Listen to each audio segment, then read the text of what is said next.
बटेंगे तो कटेंगे वाला जो नारा है उसको हमने सबने विरोध किया है। मैंने अकेले ने नहीं, मेरे पार्टियों ने तो किया ही किया।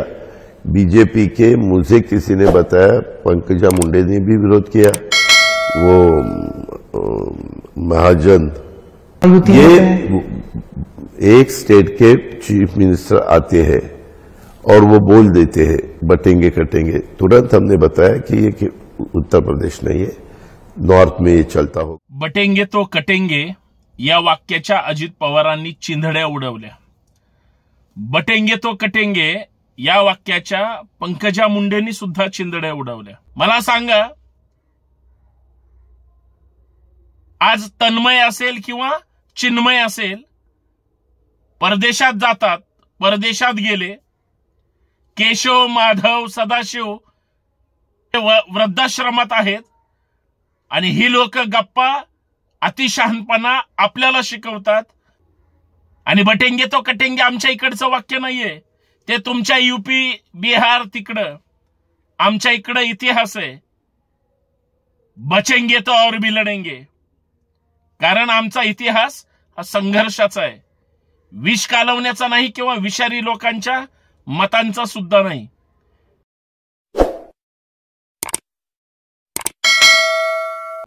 बटेंगे तो कटेंगे या वाक्याच्या अजित पवारांनी चिंधड्या उडवल्या। बटेंगे तो कटेंगे या वाक्याच्या पंकजा मुंडेंनी सुद्धा चिंधड्या उडवल्या। आणि मला सांगायचंय देवेंद्र फडणवीस साहेबांना, ते योगी उत्तर प्रदेशचे मुख्यमंत्री आहेत, महाराष्ट्रात त्यांच्या राज्यातून पोट भरायला लोक इथं येतात आणि ते आम्हाला शिकवतात की बटेंगे तो कटेंगे।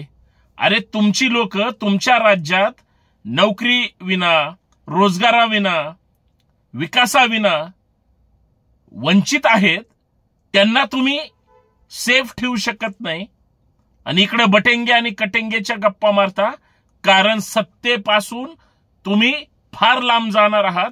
आणि म्हणून अजित पवार असतील किंवा पंकजा मुंडे असतील, यांनी बटेंगे तो कटेंगे या वाक्याच्या म्हणजे चिंधड्या तर उडवल्याच, परंतु त्यांची जी महायुती नावाची गोष्ट आहे उसकी भी धज्जिया उड गई असं म्हणायला हरकत नाही।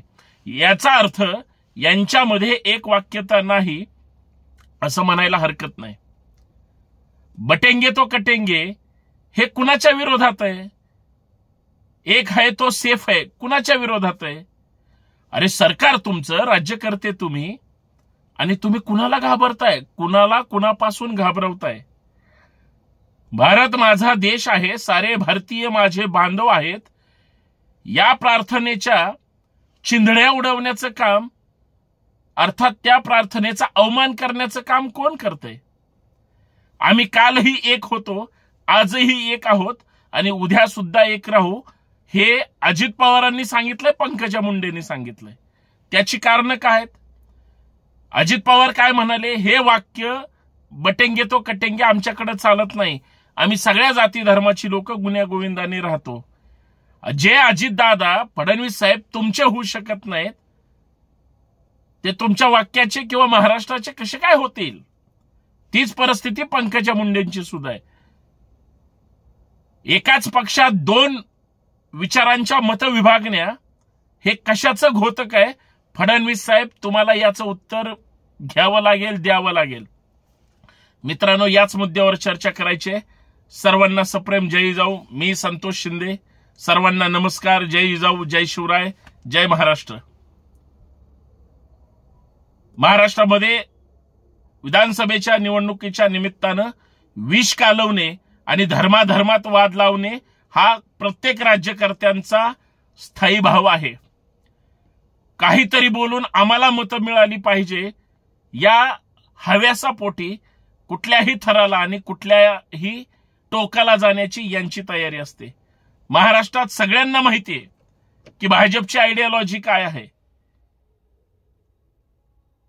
महायुतीची आयडियोलॉजी काय आहे, त्यांच्या सहयोगी पक्षांची आयडियोलॉजी काय आहे। जे हिंदुत्वाच्या गप्पा मारतात ते मुस्लिम विरोधी असतात आणि जे सर्व धर्म समभावाच्या गप्पा हाणतात ते काही अंशी इकडचे असतात, काही अंशी तिकडचे असतात। सोयीनं राजकारण करतात. जे स्वतःला सो कॉल्ड पुरोगामी समजतात ते सुद्धा सोयीनं पक्ष बदलला की विचारधारा बदलतात, भूमिका बदलतात. उभा महाराष्ट्र जाणतोय. पण आमच्या महाराष्ट्रामध्ये मतांच्या राजकारणासाठी जातीत माणसं विभागली जात आहेत, समाजात विभागणी केली जाते. हे कशाचं घोतक आहे? मित्रांनो, माझी एवढीच विनंती आहे की या व्हिडिओच्या माध्यमातून समाजाचं प्रबोधन व्हावं आणि वेगळे चेहरे निवडणुकीच्या निमित्ताने तुमच्या समोर जरी येत असले तर हे स्वार्थी आहेत, स्वतःच्या स्वार्थासाठी वेगळी भूमिका घेतात, परंतु वेळ आली की पहाटेची शपथ घेतात किंवा पक्ष फोडण्याचं काम करतात आणि गप्पा हाणतात. बटेंगे तो और भी लढेंगे. हे साप खोटं आहे. मला सांगा, आज तन्मय असेल किंवा चिन्मय असेल, परदेशात जातात, परदेशात गेले. केशव, माधव, सदाशिव वृद्धाश्रमात आहेत आणि ही लोक गप्पा अतिशहाणपणा आपल्याला शिकवतात. बटेंगे तो और भी लढेंगे. अरे पहले हम शिक्षित होंगे, शिक्षा लेंगे, खुद के पैरों पर खड़े होंगे और आपकी जो जुमलेबाजी है उसको खड़ा जवाब देंगे आणि मग तुम्हाला सांगता येईल की बटेंगे तो कटेंगे. आणि बटेंगे तो कटेंगे आमच्या इकडचं वाक्य नाहीये, ते तुमच्या यूपी बिहार तिकडं. आमच्या इकडं इतिहास आहे, बचेंगे तो और भी लढेंगे. कारण आमचा इतिहास हा संघर्षाचा आहे, विष कालवण्याचा नाही किंवा विषारी लोकांच्या मतांचा सुद्धा नाही. ठीक आहे, जातीच्या उतरंडी असतील, धर्माच्या वेगळ्या बाजू असतील, पण भारतीय म्हणून या देशाच्या लोकशाहीसाठी, संवैधानिक मूल्य जपण्यासाठी आम्ही भारताचे लोक म्हणून सगळेच एकत्र आहेत. आज तुम्ही मतांची भीक मागाल हो. आज तुम्ही धर्मांध म्हणून पुढे येणार, सनातनी म्हणून पुढे येणार. 450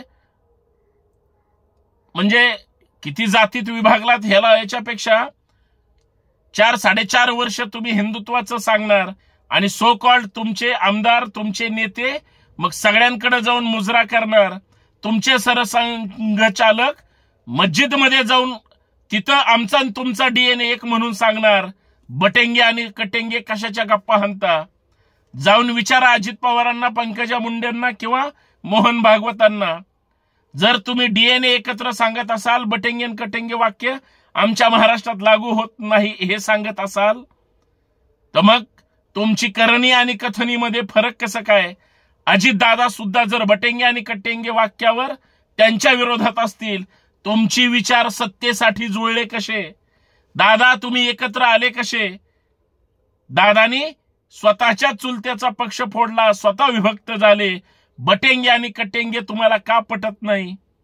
मग ते बटेंगे आणि कटेंगे पक्ष फोडताना कळलं नाही, मग बटेंगे आणि कटेंगे विचारधारेशी विसंगत कसं काय असू शकतं?